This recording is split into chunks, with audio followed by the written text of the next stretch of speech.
Alhamdulillah Rabbil Alamin wa salatu wa salam ala Sayyid al-Mursalin. Il n'est pas étonnant malheureusement de voir encore les gens de l'ignorance et les pervers qui ne connaissent absolument rien à la religion et qui utilisent aujourd'hui les réseaux sociaux pour pouvoir soit faire de l'argent par l'intermédiaire de la religion, soit se faire une place, ramener, pas des erreurs mais carrément des choses qui vont à l'encontre du Coran et de la Sunna. Nous les entendons dire que le châtiment de la tombe n'existe pas et que Allah Azza wa Jal ne châtiera personne avant le jour du jugement. Subhanallah, ont-ils lu le Coran? Ont-ils lu le verset où Allah il dit dans le Coran Alhaakumut takathur hatta zurtumul maqabir? Vous êtes occupés par le surplus de la dunya jusqu'à ce que vous visitiez la tombe. Subhanallah, lui dit que les châtiments de la tombe n'existent pas. Comment les pieux prédécesseurs ont expliqué ce verset? Ali ibn Abi Talib radiyallahu anhu wa ardah, il dit ما زلنا نشك في عذاب القبر حتى نزلت ألهاكم التكاثر. Il dit on était encore dans le doute de عذاب القبر jusqu'à ce que le verset il est descendu ألهاكم التكاثر حتى زرتم المقابر. Il a été aussi ramené dans Ibn Jarir al-Tabari que le grand mufassir du Coran Ibn Jarir il dit dans son tafsir sur le verset حتى زرتم المقابر حتى صرتم إلى المقابر فدفنتم فيها وفي هذا دليل على صحة القول بعذاب القبر لأن الله تعالى ذكره أخبر عن هؤلاء القوم الذين ألهاهم التكاثر أنهم سيعلمون ما يلقون إذا هم زاروا القبور وعيدا منه لهم وتهددا. résumé de la chose, Ibn Jarir al-Tabari, le maître dans le tafsir du Coran, dit dans son tafsir sur le verset où Allah il dit jusqu'à ce que vous visitiez les tombes, il dit jusqu'à ce que vous soyez dans les tombes et que vous y soyez enterrés. Et ceci est une preuve évidente sur l'exactitude, la véracité du châtiment de la tombe. Car Allah Azza wa Jal, il le cite. Et il informe que ceux qui sont préoccupés par la dunya, eh bien ça sera leur lot. Le châtiment de la tombe avant le châtiment de l'au-delà.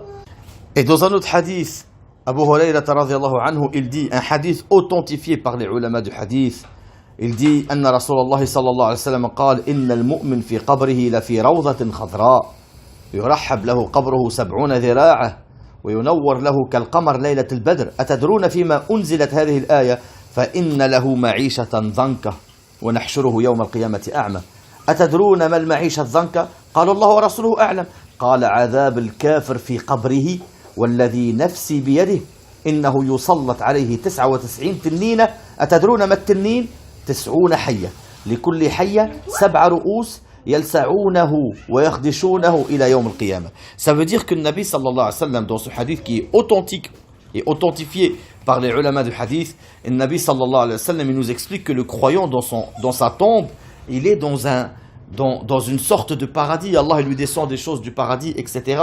Le bienfait du paradis.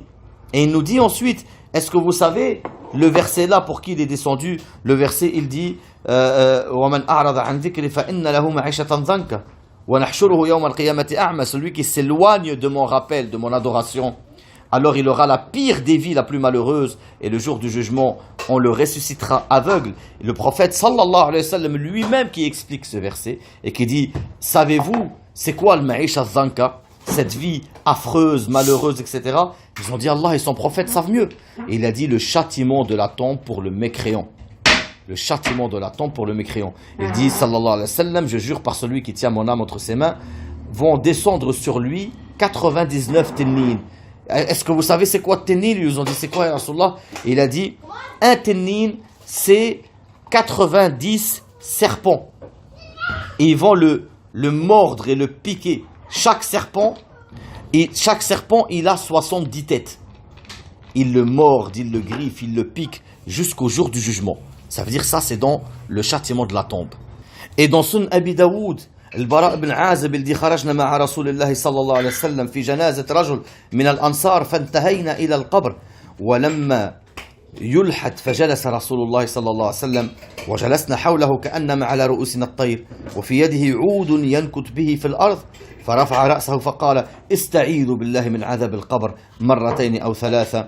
Et ensuite il finit tout le hadith où il raconte le châtiment de la tombe. Ça veut dire que le Bara ibn Azib, il dit on était avec le prophète sallallahu alayhi wa sallam, un homme il allait se faire enterrer, le Nabi il avait un bâton, il faisait comme ça sur la terre, yani piquer la terre avec, et il disait demandez à Allah qu'il vous protège contre le châtiment de la tombe. Et ensuite le prophète il raconte ce qui se passe dans la tombe pour le croyant et pour le kafir.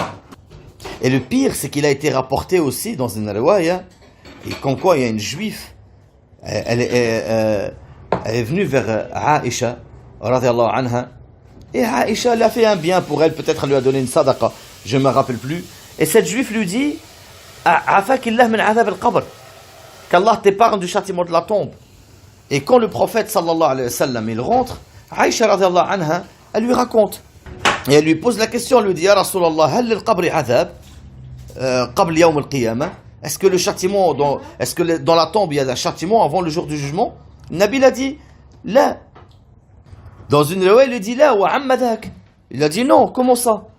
Aïcha lui explique, elle dit هذه اليهودية لا نصنع إليها من المعروف شيئا إلا قالت وقاك الله عذاب القبر. Cette juive là, il n'y a pas une seule chose de bien qu'on lui fait sans qu'elle nous dise qu'Allah vous protège des châtiments de la tombe. Et le Nabi sallallahu alayhi wa sallam il dit كذبت يهود وهم على الله عز وجل كذب لا عذاب دون يوم القيامة. C'est-à-dire il lui dit non, la juive elle a menti, et en plus de ça les juifs ont pour habitude de mentir sur Allah, et il a dit il n'y a pas de châtiment avant le jour du jugement. Peu de temps après cela, le Nabi sallallahu alayhi wa sallam il sort vers les gens et il leur dit, yani Allah lui a donné la révélation comme quoi en réalité si il y a un châtiment de la tombe et que cette juive elle avait raison, il y a un châtiment de la tombe.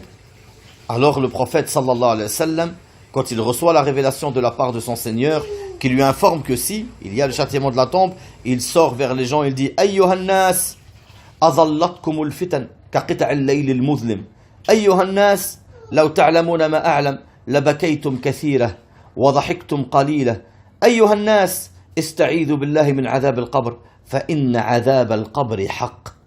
Il leur dit oh vous les gens, les fitnas vous ont occupé, elles vous ont préoccupé, elles vous ont égaré comme les nuits les plus noires.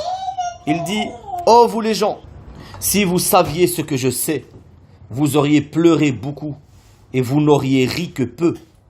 Oh vous les gens, demandez à Allah qu'il vous préserve du châtiment de la tombe, car le châtiment de la tombe est réel.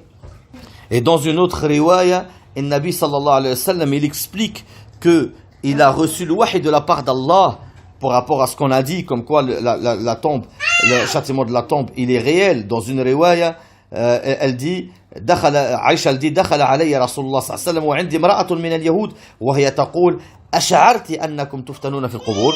يعني la femme juive elle disait à Aïcha, est-ce que vous savez que vous allez être éprouvés dans vos tombes? Le Nabi en entendant ça il lui a dit إنما تفتن اليهود, c'est les juifs qui sont éprouvés dans leur tombe. Et Aïcha elle dit فلبثنا ليالي ثم قال رسول الله صلى الله عليه وسلم هل شعرت أنه أوحي إلي أنكم تفتنون في القبور. Annakum, ça veut dire Allah lui a donné la révélation comme quoi en fait c'est pas seulement les juifs qui vont être éprouvés dans leur tombe, mais même les musulmans transgresseurs peuvent être éprouvés dans leur tombe, car il lui dit au départ innama tuftanul yahud, c'est les juifs qui vont être éprouvés. Ensuite il dit hal sha'arti annahu uhiya ilayya innakum, yani ya Aïcha, les musulmans, tout le monde, même les musulmans qui ont transgressé, qui ont fait les péchés, etc., qui sont morts sur leurs péchés, mais qui peut-être ils sont morts sur le tawhid, eh bien, peut-être ils rentreront au paradis, et certainement, car les gens qui meurent sur le tawhid ne sont jamais éternellement en enfer. Mais il se peut que si Allah ne leur pardonne pas beaucoup de péchés, le surplus de péchés qu'ils ont fait, peut-être ils passeront par le châtiment de la tombe, voire rentrer en enfer, pour ensuite sortir et aller au paradis. Et même, subhanallah, il est étonnant, wallahi, que l'ignorant qui a dit que les châtiments de la tombe n'existent pas en disant « Croyez-vous qu'un Seigneur aussi miséricordieux va vous châtier avant le jour du jugement ?»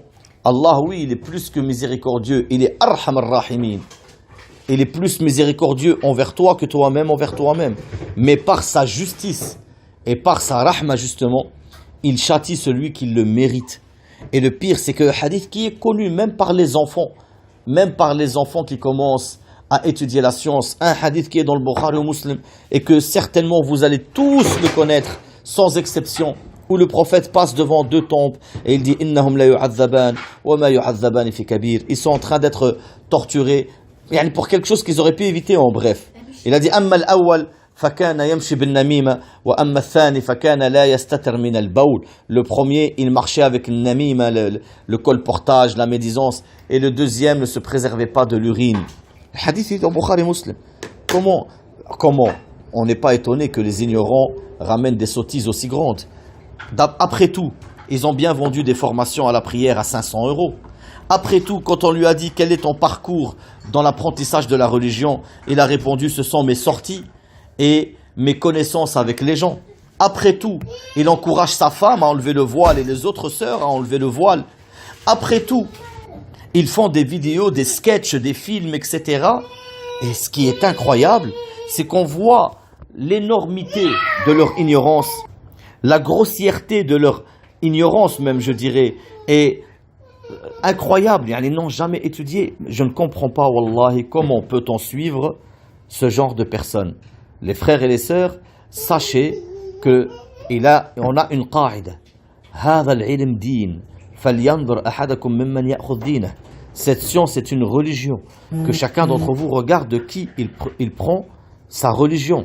Attention, si vous la prenez votre religion de n'importe qui, vous avez transgressé Allah, qui vous ordonne de prendre votre science des gens de votre science, des gens de science, des gens. Allah il te dit, Es'alu ahli dhikri in kuntum la ta'lamoun. Demandez aux gens du savoir si vous ne savez pas. Là, il y a juste que vous demandez à quelqu'un, subhanallah, qui nage dans le haram, où sa femme était voilée et elle enlève son voile et elle se prend en photo voilée et une autre photo pas voilée et elle marque sur la photo voilée avant de vous débarrasser du poids de votre corps et elle marque sur la photo où elle est non voilée, débarrassez-vous du poids de votre cœur. C'est-à-dire que pour elle, l'islam est un poids sur son cœur et elle vous dit débarrassez-vous du poids de votre cœur en enlevant le voile. Subhanallah. Des gens qui te disent depuis que j'ai enlevé mon voile, je me sens plus proche d'Allah. Et l'ignorant qui informe aujourd'hui que le châtiment de la tombe n'existe pas, l'encourage à cela. Comment les gens peuvent-ils écouter ce genre de personnes? En réalité, je ne le cite pas simplement parce qu'il ne mérite pas d'être cité. Et simplement parce que ce sont des ignorants qui veulent être cités pour avoir la publicité. Barakallahu fikum les frères et les sœurs, regardez de qui vous prenez votre religion. Subhanallah, quand vous avez mal au cœur, vous n'allez pas voir un plombier pour lui dire j'ai mal au cœur, s'il te plaît, opère-moi. Et quand vous avez un problème de voiture, vous n'allez pas voir un médecin. Pourquoi quand vous avez un problème dans votre religion, vous allez voir n'importe qui, le plombier, le jardinier, l'escroc, le voleur, le menteur? On doit craindre Allah Azza wa Jal et on doit donner une grandeur à cette religion. Et c'est pour ça que quand on veut donner cette grandeur à cette religion, eh bien on fait ce que Allah nous a ordonné. Is'alu ahli dhikri in kuntum la ta'lamun. Demandez aux gens du savoir si vous ne le savez pas.